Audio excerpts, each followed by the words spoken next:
રામ રામ ડાયરાને. ભાઈ અત્યારે જે ઉનાળાનો આકરો તાપ માથું ફાડી રહ્યો છે ને, એમાં આકાશમાં કાળા ડિબાંગ વાદળોની રાહ કોણ નથી જોતું? આખા ગુજરાતમાં સૌના મનમાં અત્યારે એક જ વાત રમી રહી છે કે આ વરે આપણું ચોમાસું કેવું જશે. તો આજના ખાસ વિશ્લેષણમાં આપણે આપણા પરંપરાગત જ્ઞાન અને વર્ષો જૂના સ્ત્રોતોના આધારે મેઘરાજાના એંધાણનો પાક્કો વર્તારો કાઢવાનો છે. સાવ સીધી માટીની સુગંધ સાથે જોડાયેલી આ વાત છે. અને સૌથી મોટો સવાલ એ જ થાય છે કે ક્યારે આવશે આપણો મેઘરાજા, ખરું ને? જુઓ, આ કોઈ સાદો પ્રશ્ન નથી, પણ અષાઢી બીજની કાગડોળી રાહ જોતા દરેક હૈયેથી નીકળતો એક સાદ છે. ખેડૂત હોય કે વેપારી, અત્યારે સૌની નજર બસ આકાશ તરફ જ મંડાયેલી છે. તો ચાલો આમાં થોડા વધુ ઊંડા ઉતરીએ અને સમજીએ કે આપણા વડવાઓનું જે પ્રાચીન જ્ઞાન છે એ વરસાદની પધરામણી વિશે બરાબર શું કહી રહ્યું છે. જો ભાઈ, સદીઓથી આપણા વડવાઓ આકાશ સામે જોઈને, તારાઓ અને નક્ષત્રોની ચાલ પારખીને વરસાદનો વર્તારો કાઢતા આવ્યા છે. અને આને જ કહેવાય આકાશ દર્શન. સાદી ભાષામાં કહીએ તો આપણું પરંપરાગત ખગોળશાસ્ત્ર. આજની આપણી આ આખી રજૂઆત હવામાન અને આકાશ દર્શનના બહુ જ જાણીતા વિશ્લેષક એવા કિશોરભાઈ ભાડજાની એકદમ ચોકસાઈ ગણતરીઓ પર આધારિત છે. એટલે આ કોઈ હવામાં ગોળીબાર નક્યો, આ એક બહુ જ સચોટ અને ઊંડો અભ્યાસ છે. તો આમાં સૌથી પહેલો પડાવ આવે છે મે મહિનાનો હવામાન પલટો, જેની સચોટ આગાહી કિશોરભાઈ ભાડજાએ કરી છે.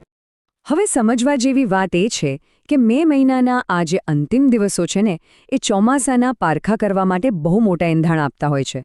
આ સમયરેખા બરાબર મગજમાં બેસાડી લેવા જેવી છે. 22થી 24 મેની વચ્ચે હવામાનમાં પલટાની પૂરેપૂરી શક્યતા રહેલી છે.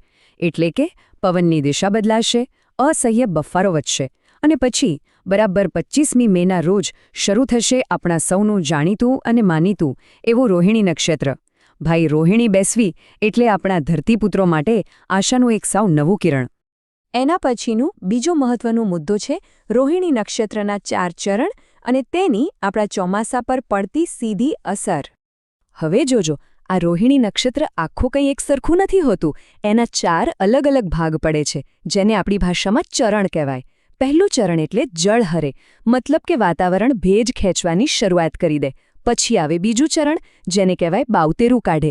એ પછી ત્રીજા ચરણમાં ત્રોણહરે, એટલે કે ધરતી પરથી ગરમીનો આકરો પ્રભાવ સીધો વનસ્પતિ પર વર્તાવા લાગે.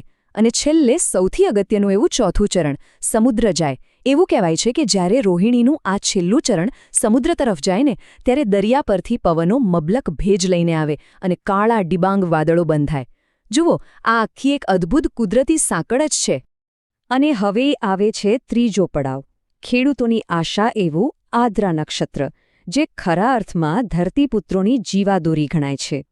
કિશોરભાઈ ભાડજાના આ અખાઈ વિશ્લેષણનો સાચો નિચોડ તો એ જ છે કે રોહિણી ભલે ગમે તેવા સારા એંધાણ આપે, પણ સાચો અને સારો વરસાદ, એવો વરસાદ જે મોલને ઉછેરે અને ખેડૂતને આબાદ કરે, તે તો આદ્રા નક્ષત્રમાં જ આવે છે.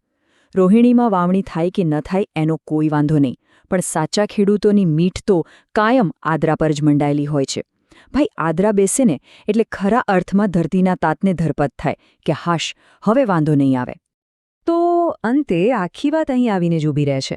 શું રોહિણી આ વખતે સારા ચોમાસાના સંકેત આપશે ખરી?